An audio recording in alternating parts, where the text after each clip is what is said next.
a asegurar de que se oye bien. ¿Se oye bien al fondo? ¿Sí? ¿Arriba también?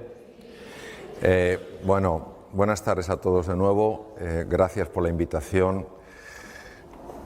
Verdaderamente, cuando una persona está detrás de ti 3 años, 3 años, ha estado Blas detrás mío, para que encontráramos un espacio para organizar esto, pues te tienes que sentir, yo diría que al menos conmovido. Conmovido porque, bueno, los astros se unieron y hoy podemos celebrarlo. Siento una profunda admiración por lo que hacéis desde Cambi, las personas que estáis más en el día a día y las que de todas maneras, aunque no estéis tan al día a día, estáis conectados, porque creo que esto es lo que nuestra sociedad necesita. La mayor parte de los problemas que tenemos, por no decir todos, desaparecerían con mayor humanismo. Si en lugar de vernos como objetos, nos viéramos como personas con extraordinaria dignidad. Empecé a estudiar esto, ahora tengo 61 años, con 17 años, gracias a un libro escrito desde el campo de la medicina que hablaba de que los médicos griegos hace 2500 años, el gran padre Hipócrates entre ellos, el padre de la medicina, el juramento hipocrático que os sonará, habían descubierto algo absolutamente sorprendente. Habían descubierto que se podía curar con las palabras.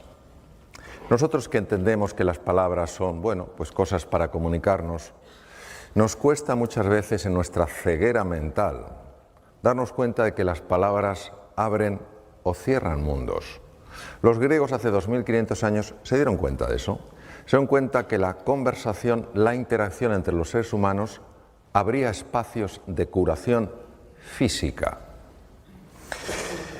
En aquella época esto era una auténtica proeza, porque imaginaros lo poco desarrollada que estaba la medicina, la cirugía, y que un grupo de personas cayeran en esto, cayeran en la cuenta que verdaderamente la conversación podía tener tal impacto en la salud, es algo verdaderamente notorio. Movido por esto empecé a estudiar este fenómeno, empecé a buscar información que conectara la mente y el cuerpo, pero en aquella época no existía nada, no se había publicado nada. Busqué bastante porque todavía la medicina negaba no desde la negación dura y inflexible, sino desde que no se le ocurría que el cuerpo y la mente estuvieran conectados. Pero por fin encontré un artículo norteamericano que hablaba precisamente de esto, de una ciencia que es la psiconeuroendocrinoinmunología, que empezaba a mostrar que los procesos mentales afectaban al sistema inmune, que es el sistema de defensa del cuerpo, todos hemos oído hablar de él, nos defiende frente a bacterias, virus y tumores. Fui tirando del hilo y, bueno, tiré tanto del hilo que hace 12 años yo vi que ya tenía que dar un salto. Ya no podía estar con el nivel de cirugía con el que estaba y con el nivel ya de investigación y temas de esos en el que estaba. Y decidí dejar la cirugía, me reinventé, proceso muy difícil de entrada por el vértigo después de una cirugía de tantos años y una consulta muy grande, pero estoy sumamente agradecido y gracias, entre otras cosas, a ese salir de mi zona de confort, pues hoy tengo la suerte de estar con vosotros y con vosotras. Vamos a hacer un viaje juntos, entonces voy a pedir que pongáis la posición del cuerpo que pondríais para un viaje fascinante. Los que estáis de pie también se puede tener un viaje fascinante de pie, ¿a que sí? Bien. Vamos a hacer un viaje fascinante, obviamente no un viaje hacia afuera, vamos a hacer un viaje hacia adentro, que son los más fascinantes. Porque los de fuera, bueno, es raro que nos... Es difícil... Me ha quedado ahora mejor. Es que yo creo que cuando muevo el cuello voy a tener que estar así.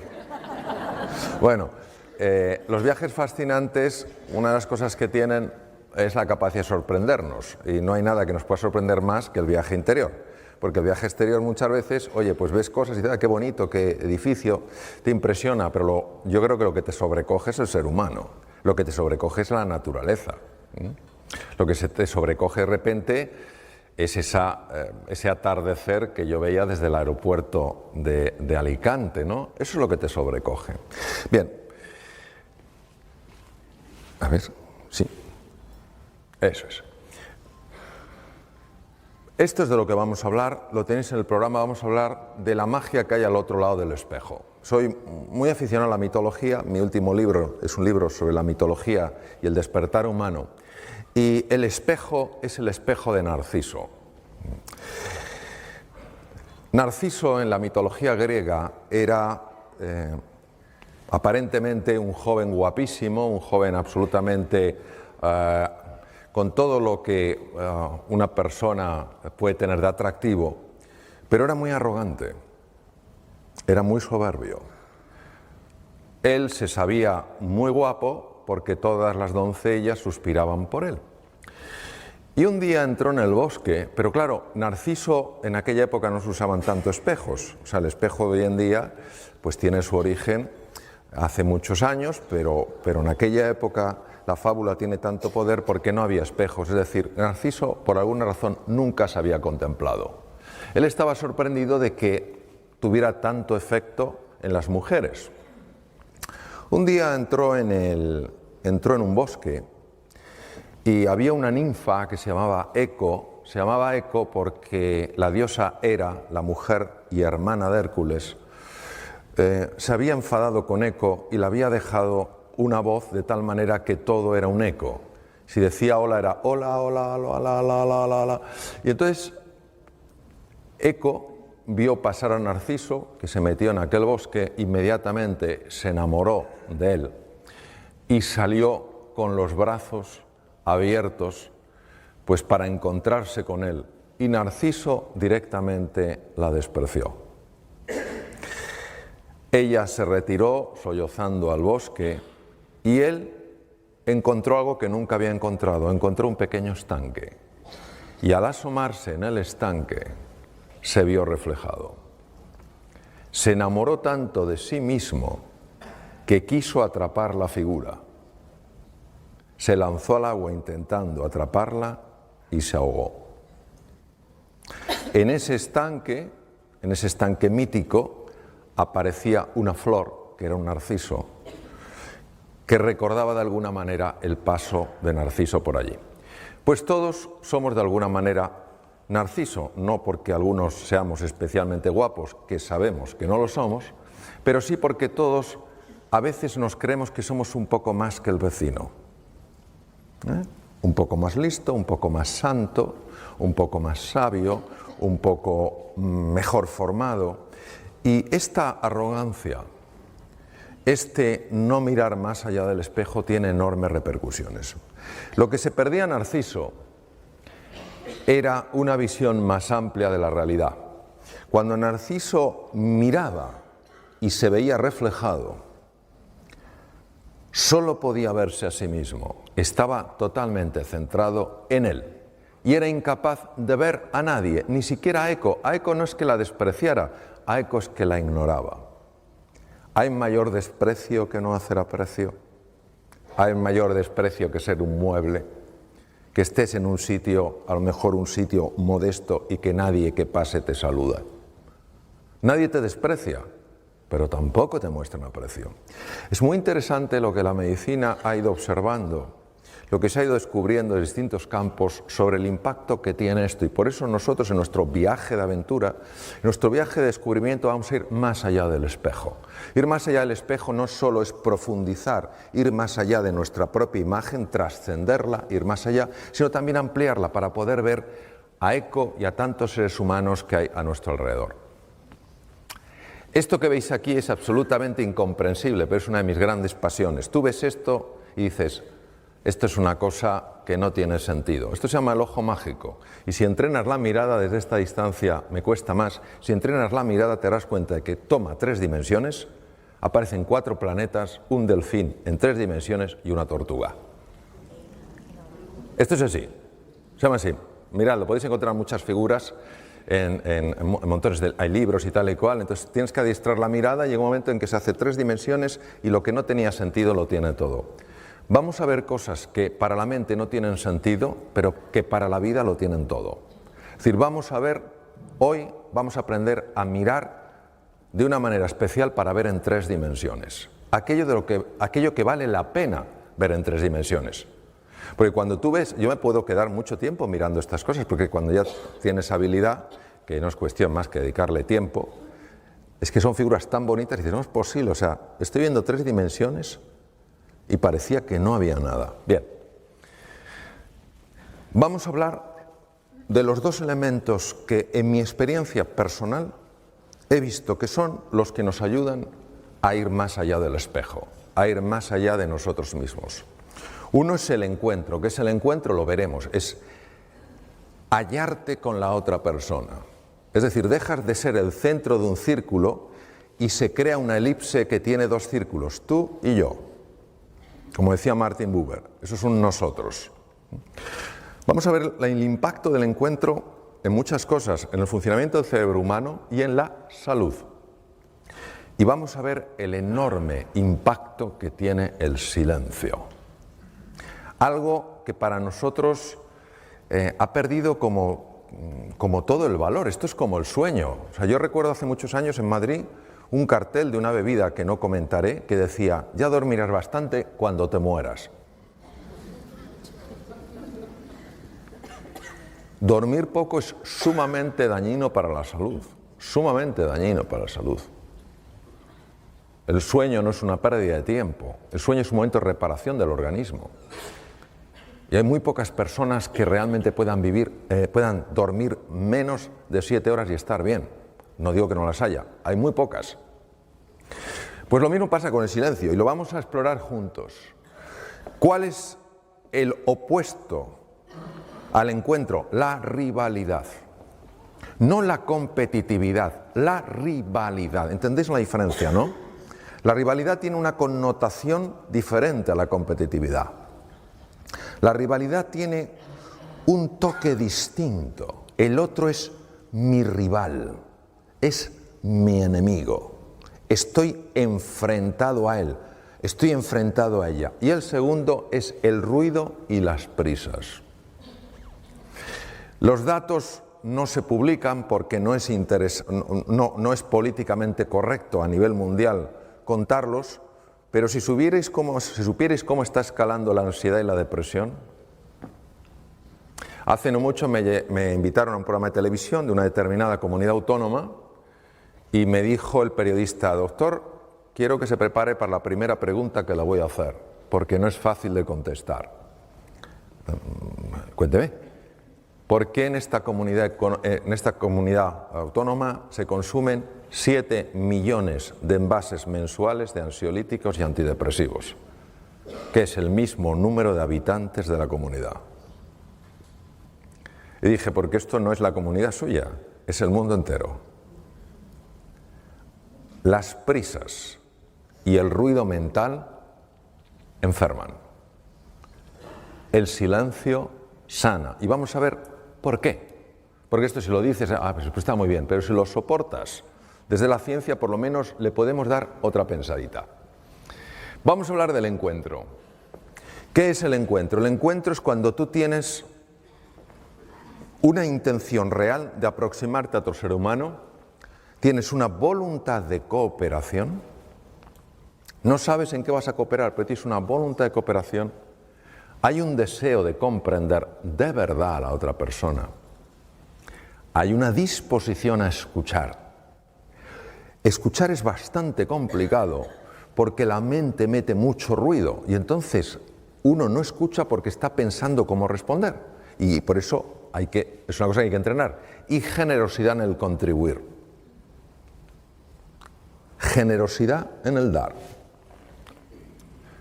Que recibes de vuelta, estupendo, pero no lo haces por recibir de vuelta, lo haces porque quieres vivir así.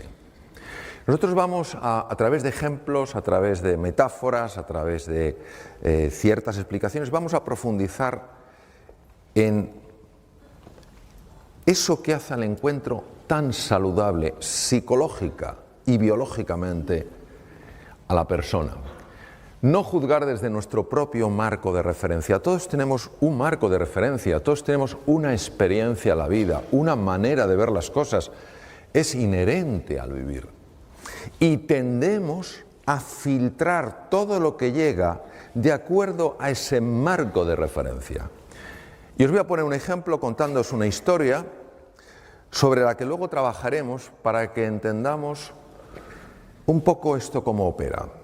En la antigua Roma hay una historia que dicen que había un senador llamado Casio, que era muy admirado por su sabiduría, por su cultura, por sus conocimientos, y era todavía más admirado desde que hacía poco tiempo, pocos años, se había casado con la mujer más hermosa de toda Roma y además la más rica. Esta mujer además le había dado un hijo varón que sin duda sería su heredero y claro, les parecía que este hombre todo lo hacía bien, era culto, era inteligente, en los debates en el Senado era siempre el que decía la cosa más relevante, se había casado por una mujer por la que suspiraban todos los romanos, encima una mujer con un gran patrimonio, en fin, lo tenía todo. Pero resulta que Casio anuncia que se divorcia de Helena, su mujer. En ese momento, algo pasa en el Senado. Empieza a haber un tumulto, empiezan a comentar entre ellos, empiezan a cuchichear, y algunos de los que se llamaban sus amigos caen en la cuenta de que se han equivocado juzgando a este senador, que para nada están... Dẫu không cách nào mang nắng về đêm đông, cũng không hái được sao trên trời kia đem xuống, nhưng sau này có thể đưa em giữ hộ tiền lương, sau này có thể làm việc nhà nếu em lười. Nhân gian thường nói không tồn tại thiên đường, chắc do họ chưa từng nhìn thấy lúc em cười. Ấm áp tỏa sáng tựa vầng thái dương, kéo anh chuyển động tịnh tiến ở xung quanh, hoài ngày hạnh phúc nhất mà anh âm thầm mãi ước, ngày ta đứng trước linh mục và cùng sánh vai lại. Thêm lần nữa tuyên bố nhẹ, em về khuyên bố mẹ kén rể đi anh đến tuyển ngay, dù ít tin tưởng vào duyên số, nhưng nếu em cho số đảm bảo mình nên duyên đấy. Từ khi gặp em Google hết tác dụng, bởi em là tất cả những gì anh cần tìm, giống một kho báu để ngăn người khác đụng tới. Đối đầu thế giới anh cũng sẵn sàng cân tím, ghét phải lặng im coi em như cô bạn, nỗi nhớ đong đầy bao giờ mới khô cạn. Khoảnh khắc bên nhau thời gian như ngừng trôi, vì em sở hữu sự hấp dẫn vô hạn. Yêu đơn phương cảm giác khó đọc tên, mọi thứ mù mịt giống như đứng trước bão, mãi hy vọng chờ đợi ngóng trông đến ngày nụ hôn đó sẽ một lần được trao. Hương thơm ngọt ngào vương trên mái tóc em, gây nghiện cực mạnh anh ngày đêm ước ao. Quỳnh là loài hoa đẹp nhất trong bóng đêm, cuộc đời này u tối đang cần em bước vào. Đưa cho anh cái bản đồ vì anh sắp lạc bên trong đôi mắt kia, hãy đưa cho anh cuốn từ điển vì cảm xúc này anh không thể cắt nghĩa. Chuẩn bị đưa anh... sabio ni es tan listo, sino que es un imbécil, porque solo un imbécil se podía haber divorciado de una mujer tan hermosa y tan rica como Helena.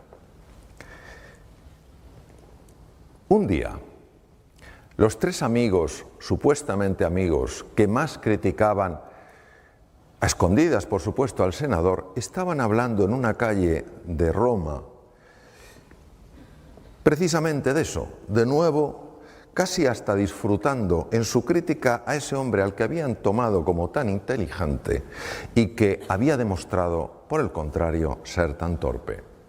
Y no se dieron cuenta, porque estaban tan metidos en su conversación, que el senador, por pura casualidad, iba bajando por la calle. El senador, al verles a los tres, a sus tres amigos, se alegró muchísimo, pero como veía que estaban como haciendo una piña, pensó que hablaban de algo muy personal y se acercó con prudencia. No empezó.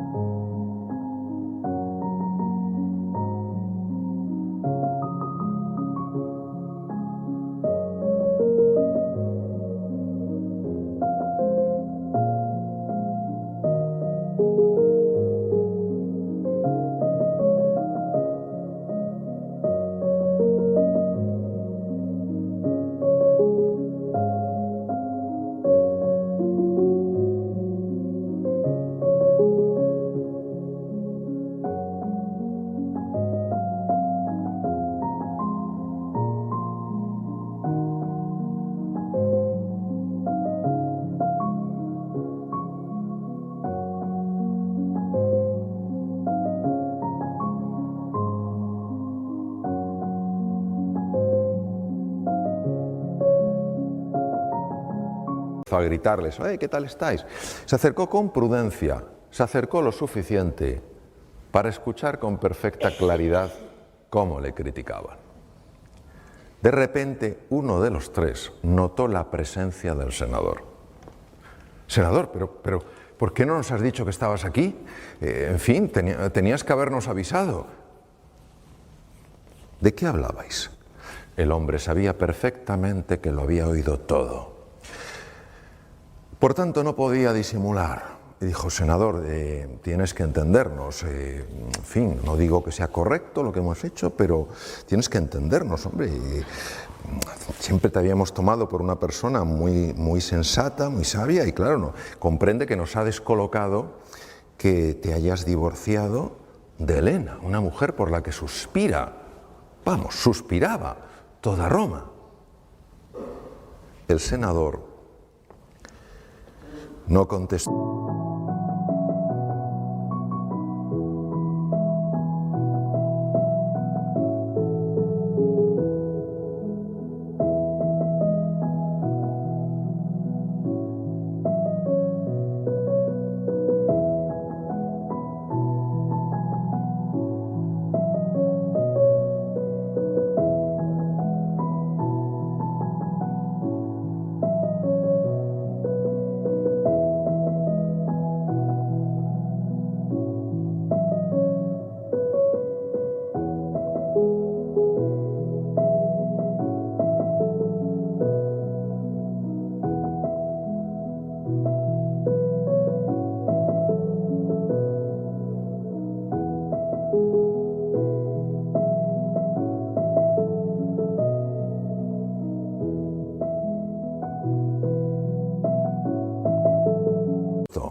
El senador se agachó, se quitó una sandalia y se la dio.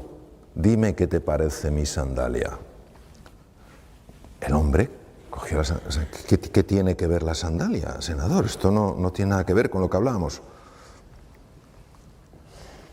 Tú simplemente dime qué te parece mi sandalia. El hombre, sin comprender muy bien aquello, tomó aquella sandalia, empezó a observarlo y tocó una piel tan suave que jamás antes había tocado nada igual. ¡Qué piel! Pero qué suavidad, cómo se desliza la mano. Jamás toqué una piel tan suave. Y entonces se fijó en la hebilla, una hebilla de oro macizo, con una orfebrería, con una filigrana tan compleja, que jamás había visto a nadie capaz de hacer algo tan exquisito. Dijo: ¿y esta hebilla, esta orfebrería, de dónde puede salir algo tan perfecto? Y devolviéndosela al senador le dijo: senador, sin duda es el mejor calzado que se puede encontrar en todo el Imperio Romano. Y entonces el senador le dijo: ah, sí, entonces tú me podrás decir en qué punto me molesta mi sandalia al andar. Esto es lo que nos pasa muchas veces. Es decir, independientemente, no es un justificar si la razón fue o no fue. Es que aquella sandalia aparentemente tan bella no era cómoda, pero había que convivir con ella para verlo. Tener en cuenta que cuando hablamos del encuentro no hablamos de estar de acuerdo, estamos hablando de entender a la otra persona.